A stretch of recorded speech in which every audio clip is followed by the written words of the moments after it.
Hello and welcome to SPM IS Academy. Today we will analyze the newspaper of 31st August 2021.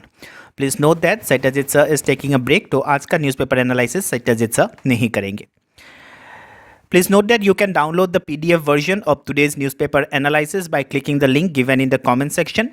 You can also download July 2021 magazine from our website spmisacademy.com.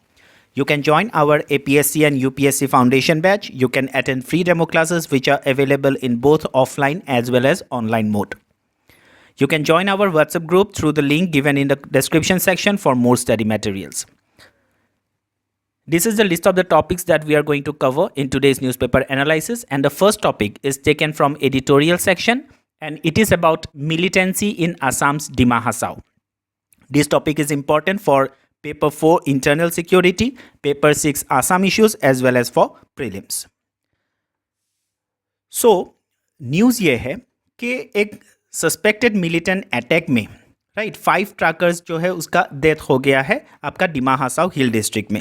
जो intelligence का input है उससे ये माना जा रहा है कि ये जो अटैक है इसके पीछे एक militant outfit Dimasa national liberation army का हाथ है. तो ये एक मिलिटेंट अटैक माना जा रहा है जिसमें 5 ट्रकर्स डाइड. अभी इस न्यूज़ को पढ़ने से पहले हम लोग थोड़ा जो डिमासाज है उन लोगों के बैकग्राउंड्स थोड़ा देख लेते हैं. ये जो डिमासाज है या जिसको डिमासा कौसारी भी बोला जाता है, they are the earliest known rulers and settlers of Assam.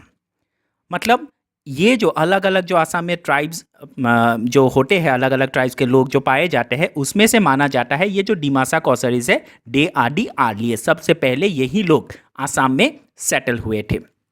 और ये जो डिमासा या डिमासा कौसारीज है ये लोग अभी असम के डिमा हासाओ, कार्बी आंगलोंग, कासार, होजाई, नौगांव ये सब डिस्ट्रिक्ट्स में वो लोग सेटल्ड है. इसके अलावा they were settled in some parts of Nagaland also.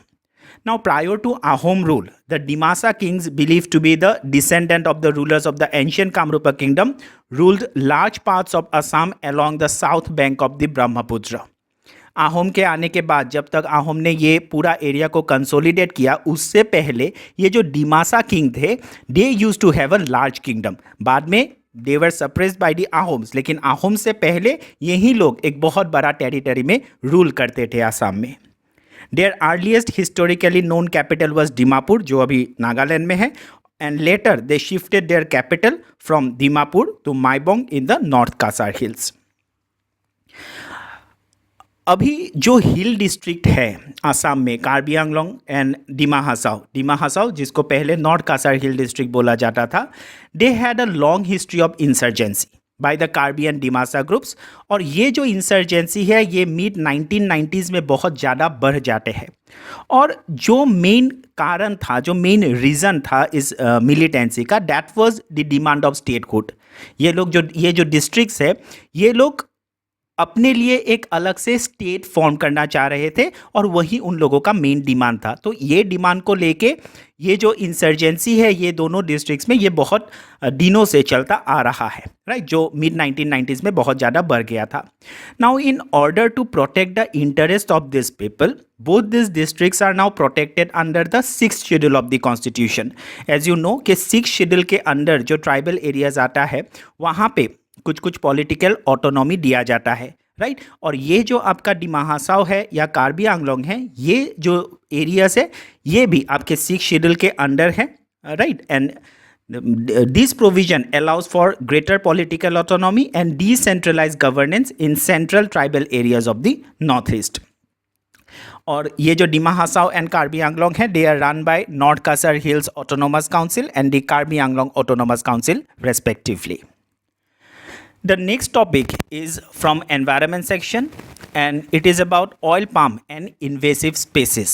This is important for our paper for environment as well as for prelims. Now, the first ये न्यूज़ को पढ़ने से पहले first let us discuss about National Mission on Edible Oils and Oil Palm. अभी क्या है कि India में बहुत ज़्यादा एडिबल ऑयल्स इंपोर्ट किया जाता है. तो एडिबल ऑयल के लिए इंडिया दूसरे कंट्री के ऊपर डिपेंडेंट है. नाउ ये जो डिपेंडेंसी है इसको रिड्यूस करने के लिए हमारे honourable prime minister Narendra Modi, he announced a national mission on edible oils and oil palm. And this mission, it will have an investment of over rupees 11,000 crore.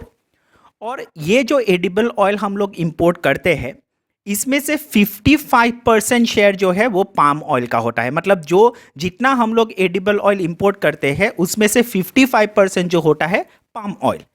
Now with palm oil having 55% share in total edible oil imports, the national mission on edible oil palm would focus on palm production.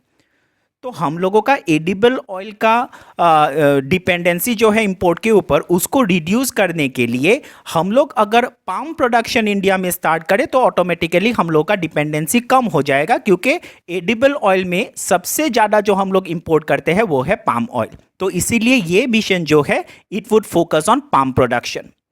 और इस mission के अंदर, इस programme के अंदर, they will ensure that farmers get all facilities from quality seeds to technology to promote cultivation of palm and other oil seeds. तो इसके लिए जो फैसिलिटीज लगेगा फार्मर्स को वो प्रोवाइड किया जाएगा. और यहाँ पे मेन फोकस जो रीजन्स में दिया जाएगा वो है Andaman and Nicobar and north eastern states, क्योंकि ये जो दो रीजन है Andaman and Nicobar and north eastern states, north eastern region, यहाँ का जो वेदर है that is conducive for palm production. इसीलिए जो फोकस एरिया है वो अंडमान एंड निकोबार और नॉर्थ ईस्टर्न स्टेट्स है. अभी इसको लेके जो पर्टिकुलर आर्टिकल में जो आइडिया डिस्कस किया गया है वो ये है कि जो नॉर्थ ईस्टर्न एनवायरमेंटलिस्ट है उन लोगों का मानना है कि ऑयल पाम इन नॉर्थ ईस्ट में disturb biodiversity of north east. ये जो पाम प्रोडक्शन होगा नॉर्थ ईस्ट में, इससे नॉर्थ ईस्ट का बायोडाइवर्सिटी जो है वो डिस्टर्ब हो सकता है.